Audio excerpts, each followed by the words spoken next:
dikasihi Tuhan, dalam renungan hari ini, saya ingin menceritakan sebuah kisah yang saya dengar beberapa tahun yang lalu. Ada seorang yang cukup kaya dan dia memiliki sebuah rumah yang besar. Dan di rumahnya itu ada 2 lantai, saudara.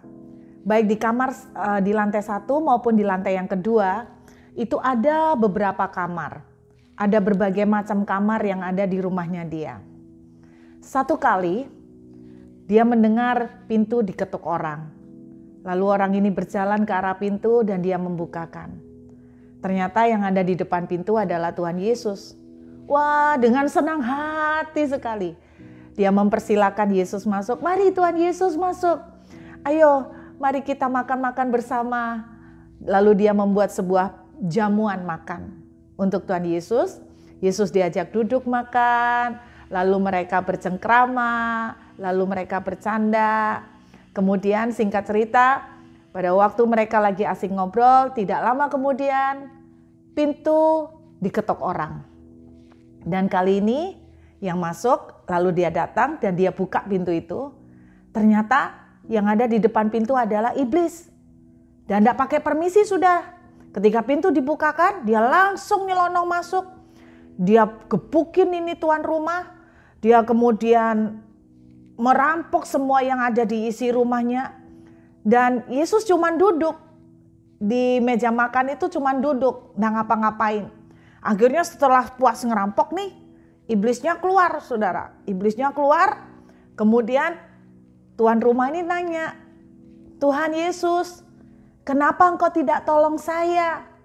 Bukankah engkau melihat? Saya digebukin, saya dirampok, kenapa engkau tidak tolong saya?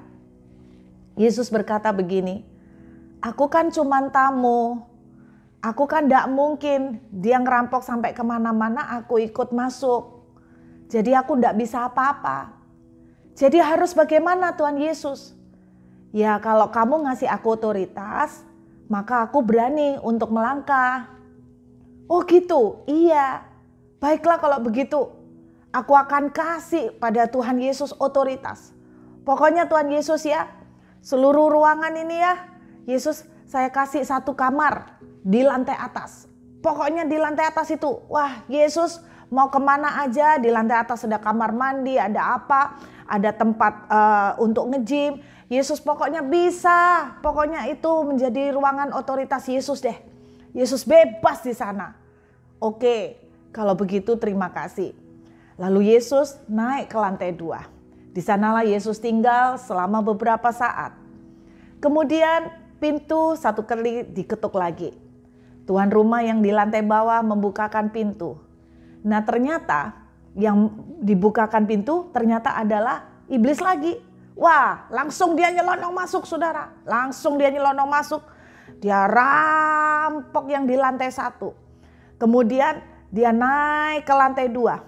Dan ketika dia naik ke lantai 2, kemudian dia mau rampok, ternyata Yesus sudah berjaga di lantai 2. Dan Yesus bilang begini, engkau tidak bisa sentuh yang ada di sini. Ini ada di dalam otoritasku. Lalu si iblis bilang, oh maaf Tuhan, maaf Tuhan. Lalu dia langsung terbirit-birit lari dan setelah puas merampok lantai 1. Setelah iblis pergi, tuan rumah tanya nih sama Yesus, Tuhan, engkau kan sudah tak kasih 1 kamar di lantai atas. Kenapa ketika dia ngerampok masuk di kamar-kamar di lantai bawah Tuhan diam? Tuhan Yesus jawab, kamu kan udah ngasih aku otoritas. Tapi kan kamu udah bilang, aku bebas untuk melakukan apa saja di lantai atas. Ya aku gak berani, aku tahu diri lah. Masa aku langsung ikut campur dengan yang di bawah obrak-abrik? Oh gitu Tuhan Yesus. Kalau begitu dia berpikir sejenak. Kalau begitu begini Tuhan Yesus. Dengan jengkel saudara. Semua yang ada di rumah ini saya serahkan kepada Tuhan Yesus. Mau lantai atas, mau lantai bawah, mau halaman, mau gudang. Semuanya aku serahkan kepada Yesus. Lalu dia ambil dalam kantongnya kunci. Wah banyak kunci. Ini Tuhan kunci kamar atas, ini kunci kamar bawah, ini kunci ini. Dia jelaskan semua. Ini. Dan saking gregetannya, si tuan rumah bilang, sampai sertifikatnya nih Tuhan, tak kasih ke Tuhan. Udah, Aku capek babak belur ngadepin iblis, aku tidak sanggup. Mulai sekarang Tuhan, rumah ini punyamu, semuanya di otoritasmu. Terserah Tuhan mau apa-apain, terserah Tuhan mau ngapain aja, pokoknya ini semua di bawah kuasamu. Tuhan bilang begini, yakin Tuhan. Oke kalau gitu, aku terima. Setelah serah terima nih, tidak lama pintu diketuk lagi. Tuan rumah mau buka. Tuhan Yesus bilang begini, tunggu. Bukankah sudah kamu serahkan semua rumah ini ke tanganku termasuk sertifikat? Sekarang aku yang bukain pintu. Kamu tinggal bersama aku di sini. Aku yang bukain pintu. Ketika Yesus buka pintu, iblis ada di depan. Lalu Yesus melihat iblis dan iblis ketika melihat Yesus, iblis lebih kaget saudara. Dan iblis bilang begini, oh maaf Tuhan, salah kamar, salah ruangan. Akhirnya iblis langsung lari, tidak jadi masuk ke rumah, tidak bisa merampok. Ketika saya mendengar kisah ini, ilustrasi ini, saya membayangkan bahwa kehidupan kita sebagai anak Tuhan sama seperti tuan rumah ini. Kita memiliki sebuah rumah kehidupan dan kita memiliki banyak kamar-kamar di dalam hidup kita. Saudara, saya belajar beberapa tahun yang lalu bahwa Tuhan itu Tuhan yang dalam tanda kutip itu tertib. Tuhan itu Tuhan yang sopan, tahu aturan. Kalau kita tidak mengizinkan Dia untuk take over, untuk mengambil alih, saudara, Tuhan juga tidak akan berusaha untuk menerobos dan menginterupsi dengan paksa. Dalam hidup kita ada banyak kamar-kamar. Mungkin ada kamar soal keuangan. Mungkin ada kamar soal pekerjaan. Mungkin ada kamar mengenai masa depan. Mungkin ada kamar mengenai soal jodoh. Ada orang-orang tertentu yang berkata begini, Tuhan, kamu boleh ngatur yang lain, tapi kecuali jodoh. Karena aku gak mau Tuhan yang milihin. Biar aku milih sendiri kan sesuai dengan seleraku. Ada orang-orang yang mungkin ketika jatuh hati kepada seseorang, ketika Tuhan mulai berkata, nah itu tidak cocok buat kamu. Oh Tuhan pokoknya jangan atur, aku udah kandung cinta sama dia. Nah ini adalah gambaran orang-orang yang menyerahkan hanya sebagian kamar. Sama seperti ilustrasi ini saudara, kalau kita menyerahkan hanya sebagian kamar, maka batas wewenang dari keterlibatan Tuhan adalah di kamar-kamar yang kita serahkan.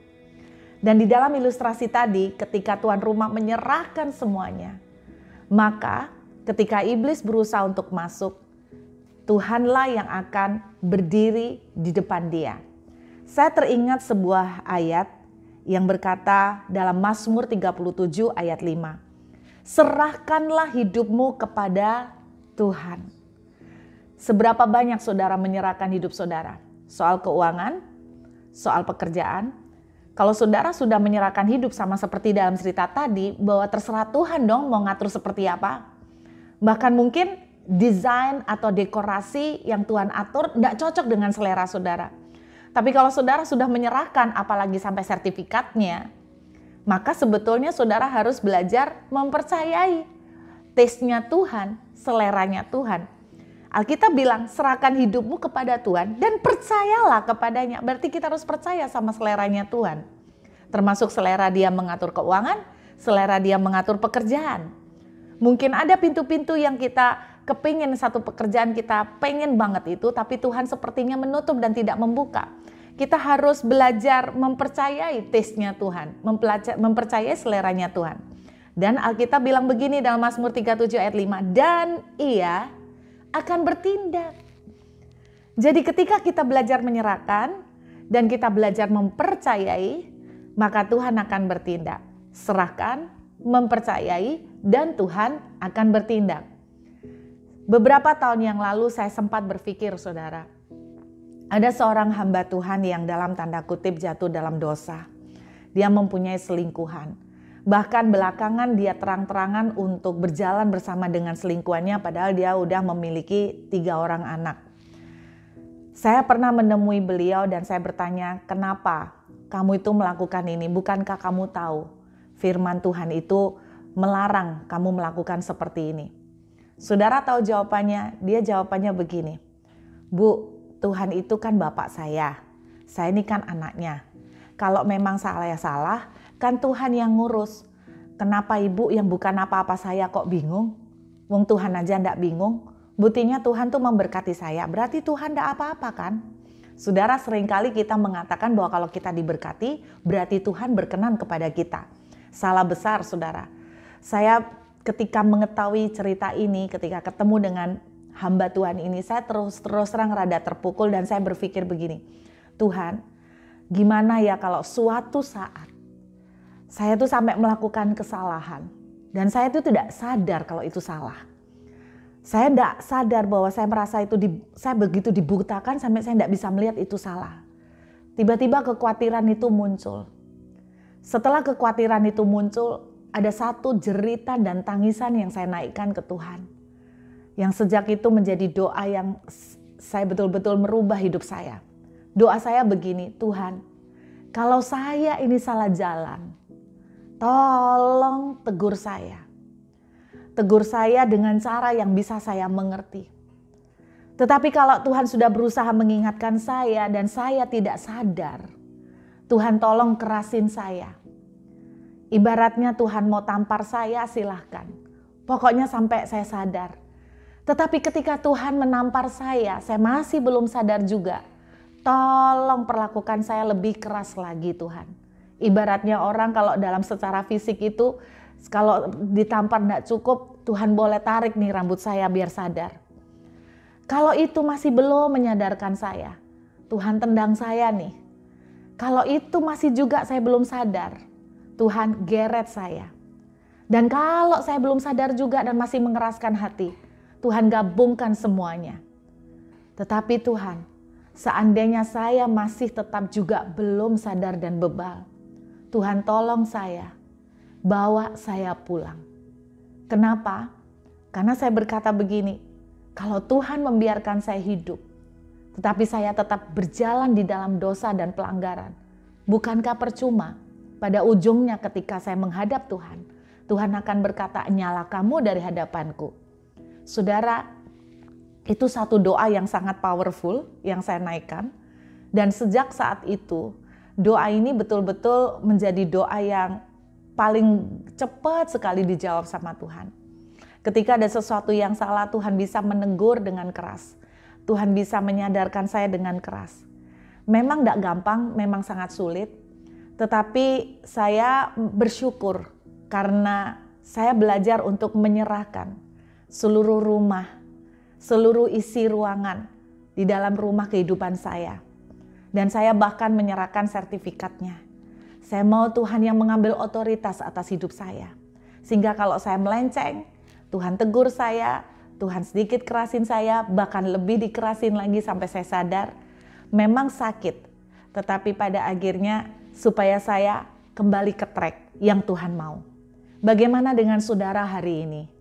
Saya berdoa bahwa kita semua bisa belajar seperti ilustrasi tadi. Seberapa banyak yang saudara serahkan kepada Tuhan, sebanyak itu pula Tuhan akan campur tangan dalam kehidupan saudara. Sekali lagi, kalau Tuhan sudah kita percayain dengan seluruh rumah yang kita punya, maka saudara harus belajar mempercayai dengan taste atau seleranya Tuhan untuk mengaturnya. Memang tidak mudah, tetapi itu akan membawa kita untuk dijagai sampai garis akhir dan menjadi pemenang. Selamat merenungkan firman Tuhan hari ini. Let's do time. God bless you.